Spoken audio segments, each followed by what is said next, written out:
Good afternoon, everybody. Appreciate everybody being here. Great day for Tennessee football and the future of Tennessee football. I want to thank the families and the high school coaches that we've gotten an opportunity to know over the last 10 and a half months. Appreciate your support and trusting us with your young men, and we don't take that lightly, and so excited about being able to add the 20 young men to Tennessee football here today. It's a culmination of a lot of hard work over the last 10 and a half months. I want to thank our staff, obviously our 10 on-field coaches, but it's really everybody here. Our recruiting department, on-campus recruiting department, led by Angelia Brummett, just did a fantastic job, and her passion for Tennessee, being a former student here and having worked here previously, showed throughout this entire process. I want to thank her team. Our content team did a fantastic job getting up and running 10 and a half months ago, and so appreciative of what they've done.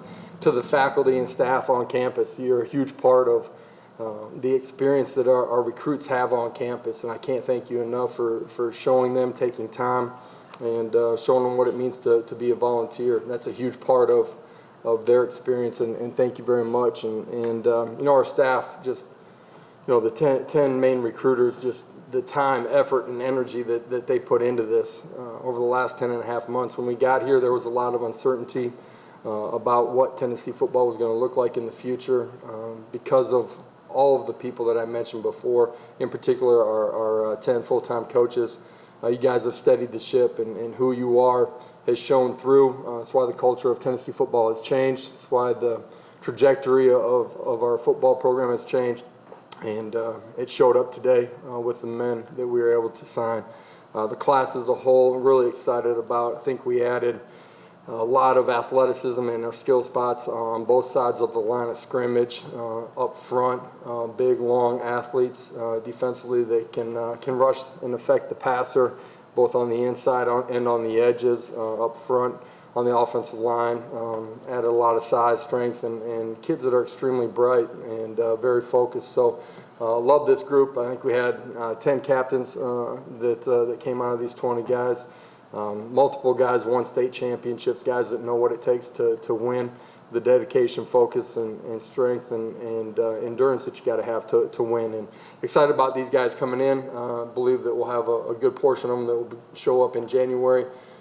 Potentially have a few of them that are a part of bowl practice here as we get going, and just excited about what happened today. So I'll open it up to some questions here. Start with Rick. Coach, when you listen to the guys talk, one of the recurring themes as to one of the reasons why they picked Tennessee is because of the family atmosphere.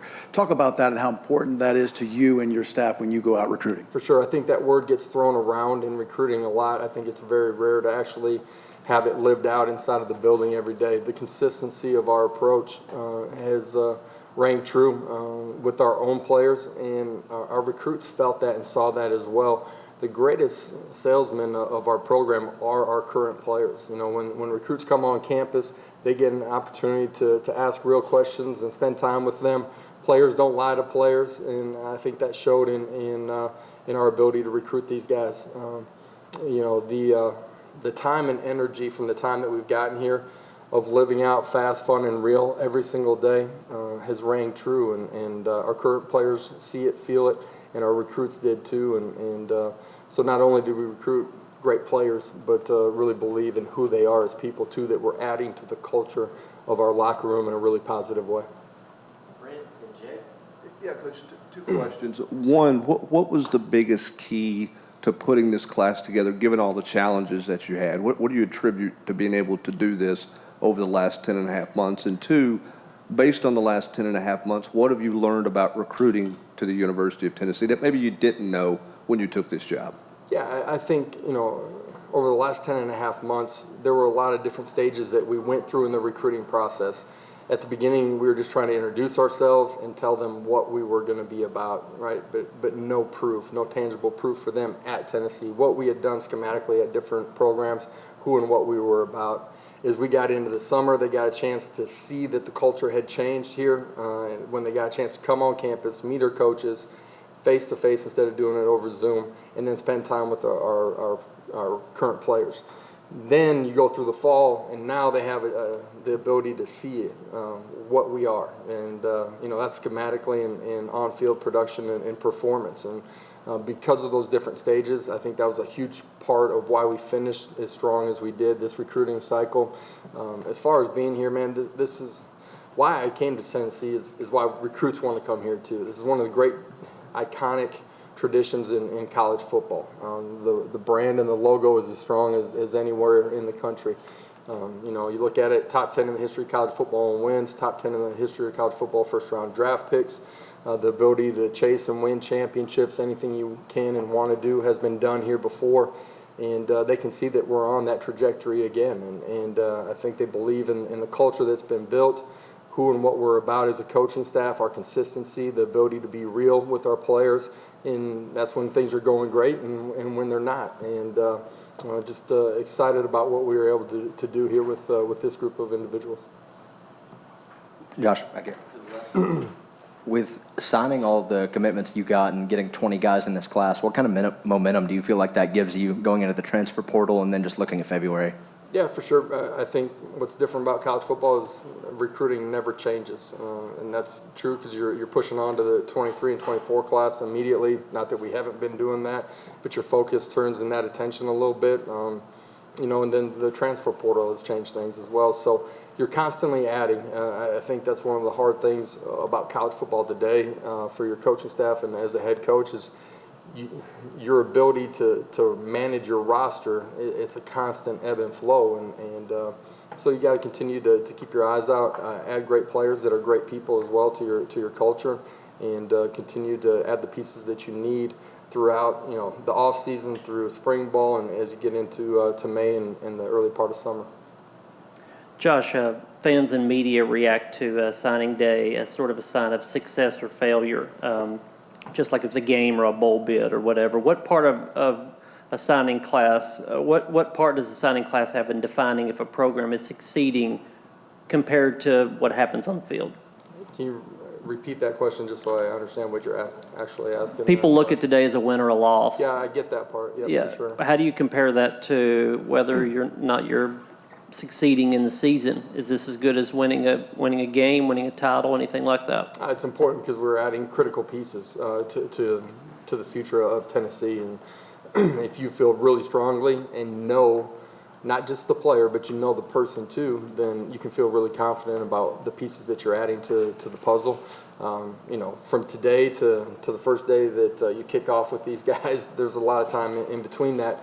But if you know who and what they're about and can keep them on that course, then you're adding the things that you need to continue to build your program, and we feel really good about that today. Austin? Two things. How do you balance the portal and the rest of the 22 class while also trying to take like immediate focus and call on 23s, call on 24s as early as tonight, and kind of letting those guys know, okay, now the clock's ticking, it's now on to you guys. And then two, talk about Elijah Herring and how important he was to the class, being one, an in-state kid, two, one of the first key pillars of the class, and how important that family is for you guys. The 23 and 24 class we've already been on. You've had those kids to campus. You've had them to games. That's what's unique about college football today versus what it was 20 years ago, is that you're recruiting multiple classes at a time. And those players are guys that we've had on the phone during each course or each week during the course of the season. You're going to continue to recruit those guys. Today's unique in that you're finalizing the end of the recruiting process for your 22 class, but you're having conversations with your 23 class as soon as everybody stepped in the building today. Those are guys that we were still reaching out to today. Elijah's was hugely important to me and to our staff for a lot of different reasons. Really believe in who he is as a player and as a person. Think he's got an extremely bright future here at Tennessee as a football player. The person we're extremely confident about. But his ability to see through the weeds and trust us early in the process, him being an in-state kid and how much it meant to him to wear the power tee was hugely important as we kicked off this recruiting cycle as far as getting kids to buy in and ultimately commit to us. him being one of the first guys, actually was the first guy, was hugely important to us. Two players. Can you tell us what you like about Tavin Jackson, because he committed to you pretty early? Yeah, two-time state champion. First of all, comes from an elite program, understands the work habits that you have to have on a daily basis to go achieve something individually and collectively as a team. I think he's just scratching the surface of what he's going to be as a quarterback. Long frame, going to continue to build that out. Has the ability to use his feet both in the pocket, out of the pocket, to make plays down the field as a passer. Has the ability to use his feet as a weapon as well. I think that's only going to continue to increase as he gains confidence in his body. Very compact, tight delivery as he understands and learns some fundamental things. I think he's going to have a chance to spread the ball sideline to sideline and vertically down the field. Elite basketball player, watched some of his basketball tape, has great spatial awareness, which is something that I think is important and correlates over to playing the quarterback position as you understand bodies in motion and understand windows. Really excited about him. Dylan Sampson told our station that he had a higher GPA than a 40 time.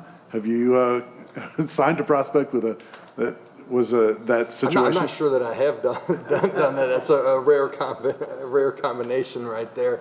He just super intelligent, bright, engaging personality, just dynamic in who he is. As soon as we got a chance to get him on campus this summer, you fell in love with him and his family. Obviously has some unique traits with his speed, some characteristics that we've had in our offense in the past. Excited about him in his future. Ryan, and back to Brent. Josh, could you just talk specifically about a little bit of what you're adding at wide receiver? You got looks like kind of a blend there of some different guys, and just where you feel like you're maybe improving that group. Yeah, Caleb and Chaz feel like we're adding length, speed out on the outside in particular. Just our roster felt like that was something that we had to add in this recruiting class, add some depth at that position. Young men that will be here mid-year and have a chance to go through spring ball with us. I think that's going to be hugely beneficial to them as we head into the 22 season. Squirrel inside, electric with his ability to run past you. Got real long speed. Uniquely has the ability to have that type of speed to be really loose in his hips. Can play on edges and I think he's going to be a dynamic playmaker inside the middle of the football field. Yeah. Coach, several college coaches around the country have expressed concern about kind of the direction and how you have to recruit kids because of the portal, because of NIL and things like that.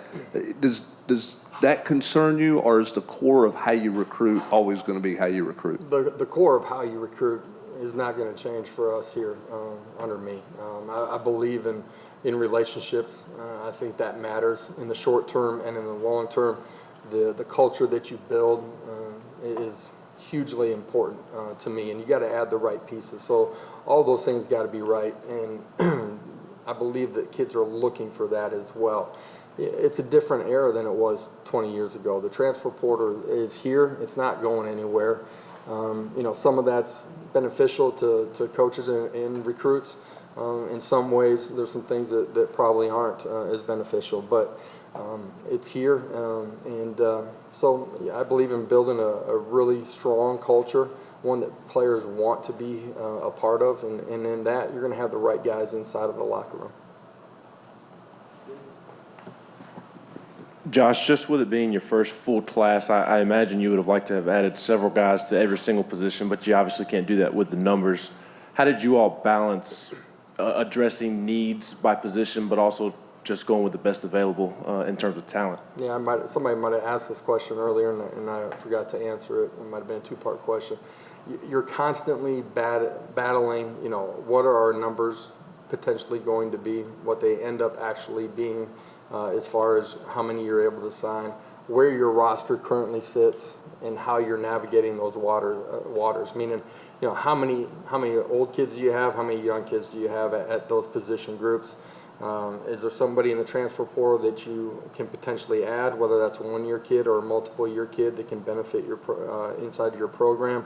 Who are you potentially losing inside of your roster, whether that's NFL or whether that's through the portal? So you're trying to balance all those things and position yourself for strength in the upcoming year, but also for strength long term inside of this program. Just a follow-up question on Brent's question about the portal. Guys you run the risk of guys leaving if they don't play early on or if they don't find a role. How do you deal in recruiting now of talking to guys about playing time and how early they're going to play in those types of conversations? Yeah, I truly believe this. I've sat in a lot of elite players' living rooms or at their school, and to me, if you're promising a kid that he's going to be your starter, man, if I'm a recruit, I'd be on the lookout. What he promised the guy in front of me, what's he going to promise the guy behind me? We talk about the ability to compete and earn an opportunity to play on this field, and I believe in that because you got to have great competitors inside of your locker room. If you got guys that want something given to them, man, their ability to strain, fight, and compete on a daily basis may not be there. Patrick did also. Coach, the three guys I guess you added today with Pierce and West and Williams, just how important are those so-called signing day wins, and what do you like about those three players? Yeah, important for us that we won those. It's a big part of this class. Three guys that we feel like have an opportunity to make an impact here early on in their career as they grow inside of this program. From elite pass rusher on the edge to elite pass rusher inside. It's got the ability to play on an edge, and and Justin's ability, just his frame, his physical attributes are something that we felt like we needed to add inside of the running back room as well. So I feel really strongly about all three of those guys. I know they're all important, but when you look at they are all important. But signing classes, yes. You look at quarterbacks normally, and then you also look at guys that can get to the quarterback. To get Josh and James, two guys that can be difference makers off the edge, and let those kind of guys be pillars and build off of that for the rest of your, program. How big was that? Yeah, huge for us to add, guys that can affect the quarterback. They can change the way the game's played. From how people have to pass protect, how much pressure you have to bring versus being able to get pressure with your front four. I think it's important that you got guys on both edges so that offensive coordinators can't just scheme you and eliminate a guy from affecting the football game. Those two young guys have an ability to grow physically inside of our program, and just long term, I think they have an opportunity to make huge impacts in the way the game is played. Certainly, you got to add elite level play at the quarterback position. Feel really strongly about Tavin here as we're moving forward. To the very back. Kind of a surprise today. How did you get West, you and Coach Gardner, how did you get West for him to believe in the power T? Yeah, someone that we had initial contact with. Coach Eckler was actually the first one that went down there. Coach Garner went down here later in the recruiting cycle. Spent a ton of time with the people that were influential in his life, family, and people at the high school. I got a chance to go down there. His head coach actually is from Michigan originally. I recruited his quarterback to Oklahoma, and had a previous relationship with him as well. So I think there was great trust in who we are and what we're about and how we're going to take care of the young man on and off the field and just help him grow into being a great person and great leader. And Tyree's got a ton of upside as a player, man. His ability to play with great pad level, play on an edge, bend the corner, and physically he's just going to mature so much when he gets in our strength and conditioning and nutrition program. Got a ton of upside, and I think Tyree and everyone that was around him just trusted who we were and that we were real in the things that we were saying, and had a great official visit with him and some of his family, and ultimately he believed in Tennessee. He believed in the power of the T. He believed in the people that were here that were going to help him navigate the road over the next 3 to 4 or 5 years, and he fell in love with the stadium too, man. That's a special place. You take recruits in there, outside of the construction that's currently going on, they fall in love with that place. Two more, Eric and Vince. Look at Desmond Williams, an older guy, and seems to always be around the football as well. What else do you like about him and the defensive backfield, and do you see him getting an opportunity to help you on special teams? Shoot, one of the first things that I watched was his all play cut up, what he was doing on special teams. Dynamic playmaker, really natural and fluid, great hands. And then you see him on the defensive side of the football, smooth in transition, really confident. The 50-50 ball, he's very patient and calm with. He's a super athletic kid, and you meet him and you fall in love with who he is as a person too, his ability to communicate and be real with you. Extremely confident in who he is, and very excited to have him part of our program. Josh, over here?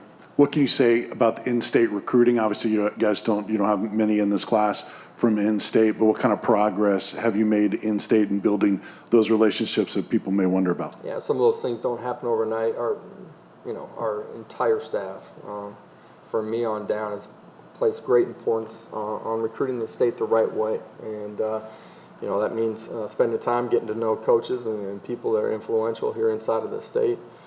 Taking phone calls from VFLs that watch a guy on Friday night and like what they see, and I think in this recruiting cycle in particular, that was maybe the biggest hurdle for us to overcome. And I say that meaning that the players inside of this state heard all of the noise, for the 2.5 months before I got here, but all the noise previously as well, and short amount of time to get to spend a bunch of time with them. COVID didn't have them on campus, so in some ways I think it was harder in-state than maybe out-of-state this year a little bit. Thank you very much.